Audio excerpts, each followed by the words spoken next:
getting into the political history of the Maurya dynasty. We have already said that the foundation of the Mauryan dynasty was made by Chandragupta Maurya. The Mauryan rule came by displacing the erstwhile rulers of Magad, namely the Nanda dynasty, which itself was a very mighty power. The beginning of the Maurya rule, as we have said, is sometime between 325 BC and 321 BC. We do not know the exact date. One thing is clear, that the Maurya rule was established in Magad with its capital at Pataliputra. Before we embark on describing the political history, including the foundation of the Maurya rule, a few preliminary words are necessary. There is, in fact, a long history of Magad even before the Mauryas came into prominence. Magad, that is the region of present-day southern part of Bihar, was one of the 16 territorial polities called Mahajanapadas during the time of the Buddha. In the beginning, it was just one of the 16 political powers. Then it began to rise fast under two very energetic rulers, Bimbisara and Ajatashatru, in the 6th, 5th centuries BC. There were then many rulers, but it was possibly by the early part of the 4th century BC that the Nandas came to occupy power in Magad. By the time its most important city was Pataliputra, which we have already said, figures in Greek accounts as Paliputra, even at the time of Alexander's invasion in India. The rise of Magadha had already become visible under the very powerful Nanda king Mahapadmananda, who actually flourished before the Mauryas. This energetic ruler, a very well-known conqueror, established Magadhan control over a vast tract of North Indian plains. We are not getting into that. The last known ruler of the Nanda dynasty was Dhanananda, known in the Greek texts as Xandremes or Agrammes. We do not know exactly how Chandragupta Maurya came to displace the last Nanda ruler Dhanananda. We shall come to that later. But we would also like to ponder here the very dynastic name Maurya, wherefrom this name crop up. The name Maurya is explained by historians in different way by using different types of texts.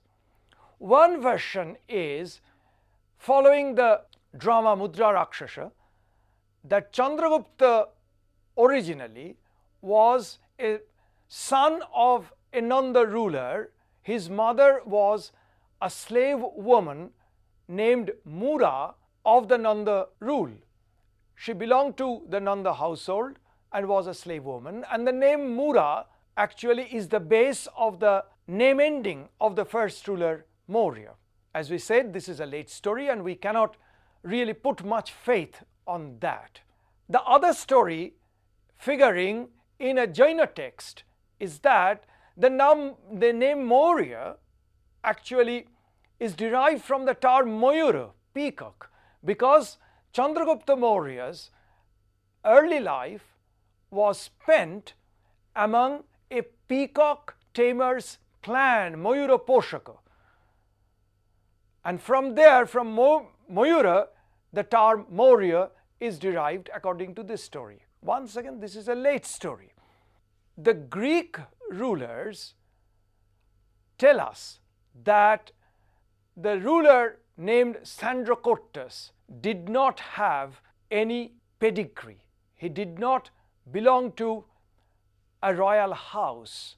He did not enjoy a high Bodna status that is typical of a ruler of Kshatriya origin. So there is, even though the stories are different and the stories belong to different periods, one thread, common thread is visible, that Chandragupta Maurya did not enjoy any pedigree. He did not belong to a Kshatriya family. Perhaps he came from a relatively obscure origin. The later Buddhist Ceylonese texts considered that the Mauryas were Kshatriyas, possibly trying to highlight that the Mauryas belong to a high Bodna origin, which is debatable.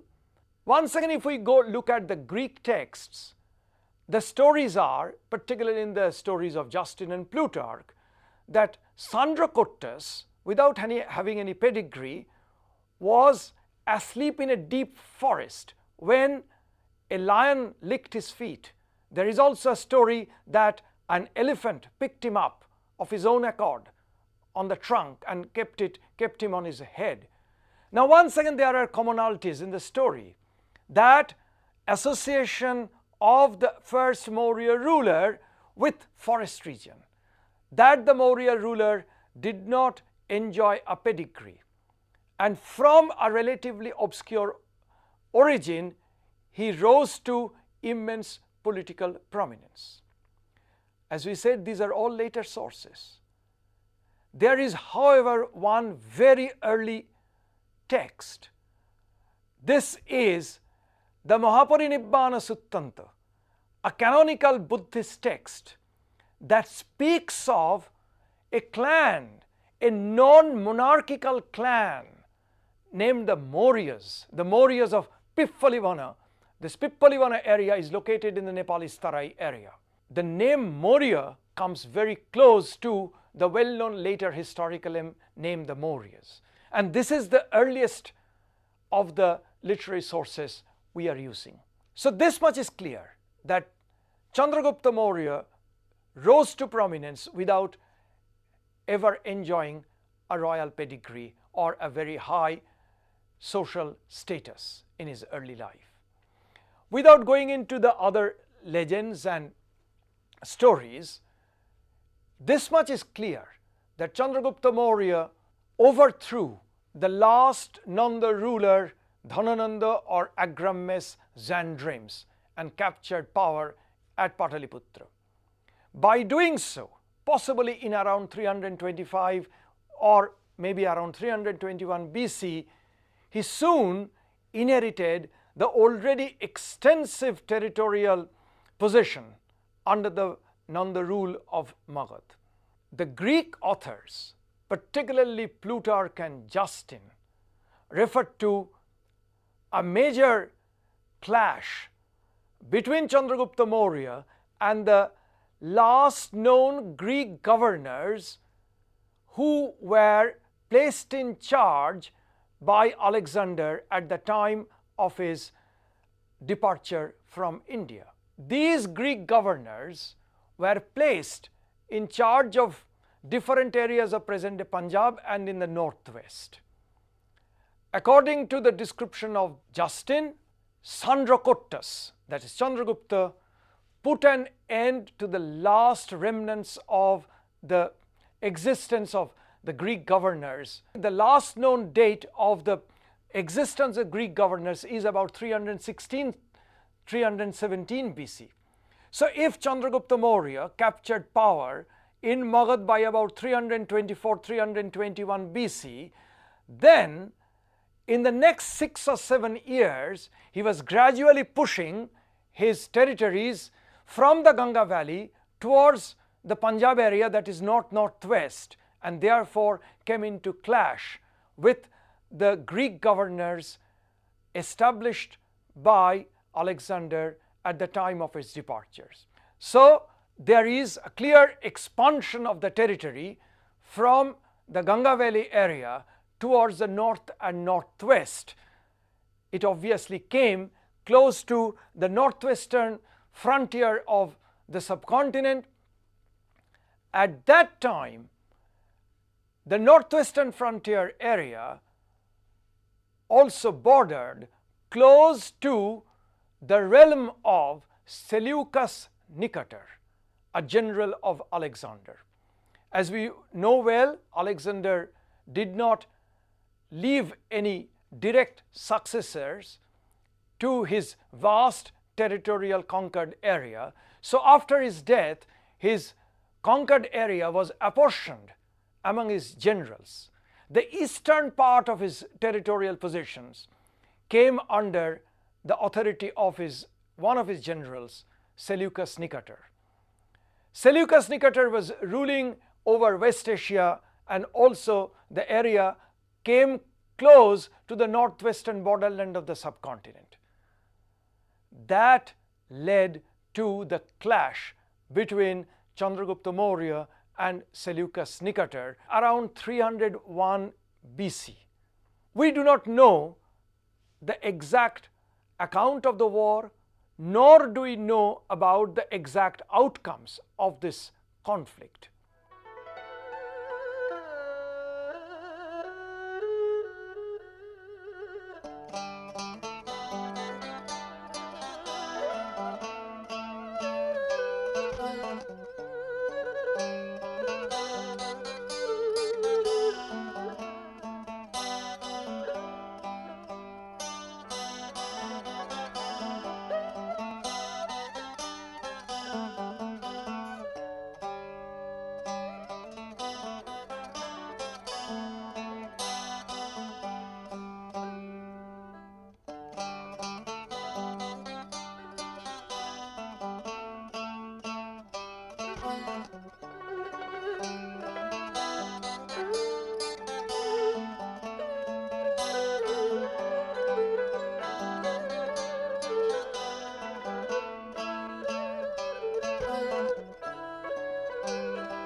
I must tell very clearly here that there is no indication whatsoever that Chandragupta and Seleucus entered into an actual marriage alliance, or Seleucus gave his daughter to Chandragupta Maurya as a mark of this peace treaty.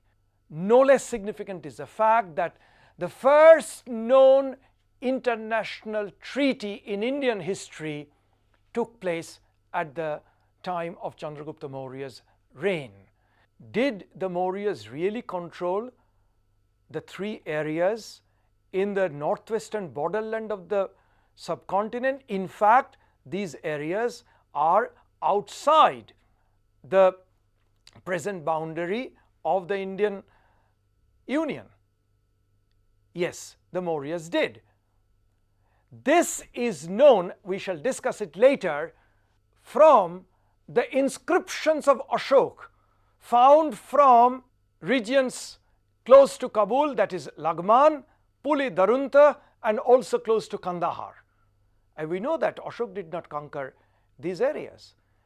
Yet Ashoka's rule over the areas now included in parts of Afghanistan is quite clear.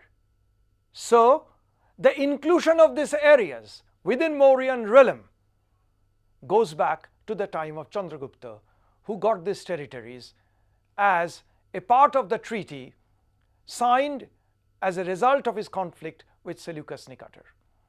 So we once again see how the Mauryan political authority expanded from its principal stronghold in Magadha, particularly also in Ganga Valley, then into the Punjab to the northwestern frontier areas, and then beyond the northwestern frontier areas to certain areas of present-day Afghanistan.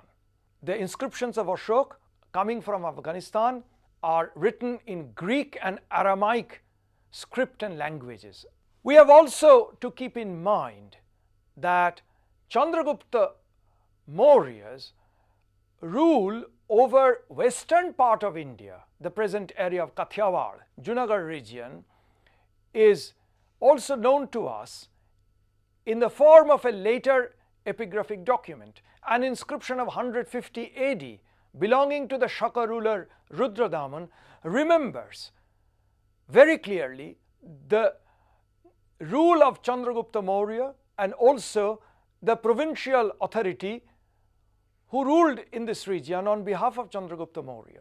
The Mauryas ruled over a very large area covering almost greater parts of the Indian subcontinent except the far south and the far northeast. Now Ashok conquered only Kalinga. As I said before, his father Bimbisara is not known in historical sources as a great conqueror. So if you take out the conquest of Kalinga, the rest of the vast territorial possession of the Mauryan dynasty actually goes back to the time of Chandragupta Maurya. We really do not know how he conquered certain areas in the peninsular part of India. But take for example, in later Tamil literary texts, there is some memory of the Maurya presence in the south. The Mauryas are considered the Bamba Maurya, the Maurya upstart ruler. It is also significant to note that Chandragupta Maurya, according to Jaina tradition, breathed his last in Shravanavelgula in Karnataka. This possibly may suggest some association of Chandragupta Maurya with the peninsular part. We do not know very clearly the last days of Chandragupta Maurya. We exactly do not also know how long did he rule, because there is no clear inscriptional evidence during his reign. He did not issue any inscriptions. It appears that a quarter of a century of rule of Chandragupta Maurya is in order. So if he ascended the throne around 325 BC, then his reign is likely to have ended around the end of the 4th century BC by about 300 BC.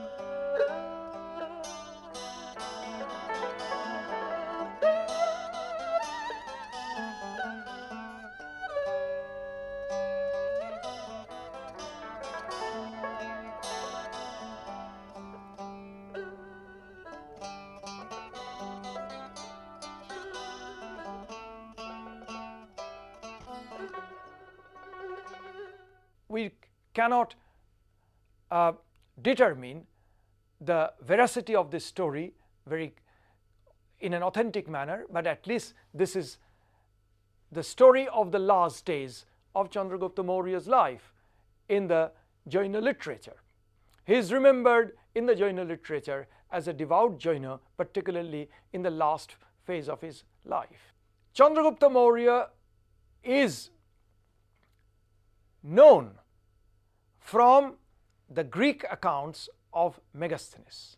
As we said, Megasthenes is Indica, which is handed down to us by the later 3 accounts of Diodorus, Strabo and Arrian, speaks of many aspects of administrative system of the Mauryan times, social and economic conditions of the Mauryan times, the network of communications of the Mauryan times, which we shall discuss in details later.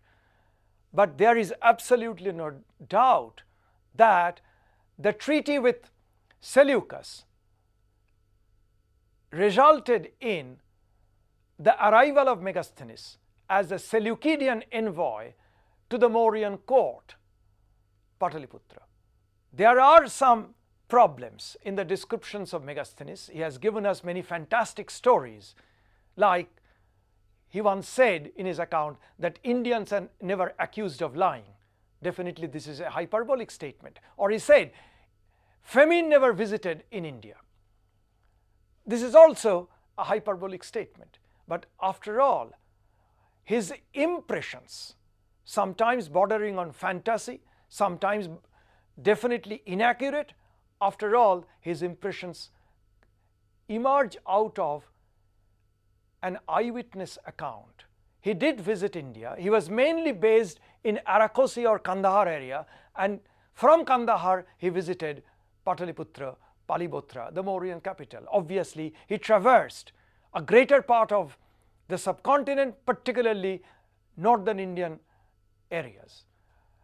After Chandragupta's reign, came to the throne his son and successor Bimbisara. Once again, we do not have any definite dates about this second ruler of the Mauryan dynasty. We have to assume, in the absence of any firm data, that Bimbisara also ruled for about 25, 27 or 26 years. So if he came to ascend the throne around 300 BC, he possibly ruled up to 275, 273 BC. This rule of 25 or 27 years is once again known from different sources, none of which really is a contemporary source. He did not issue any inscriptions, or there is no definitely ascribable coins belonging to his reign. From the different sources available to us, at least this much is clear, that Bimbisara was able to more or less retain intact the territorial position what he inherited from Chandragupta Maurya. This is no mean an achievement. Already the Mauryan realm is quite extensive. At least there is no known historical record that speaks of any shrinkage of the size of the Mauryan realm during his time. That's why we think that he was able to retain intact what he inherited from Chandragupta Maurya. There is at least one Buddhist story in the Divyavadana, of course a later text, that speaks of his rule, continued Maurya rule over Taxila, Takshashila area. The context is a bit different. The Divyavadana story says that there was popular discontent at the nature of Mauryan ruling at Taxila. People were discontent. Having heard that, Bimbisara is said to have sent Ashoka to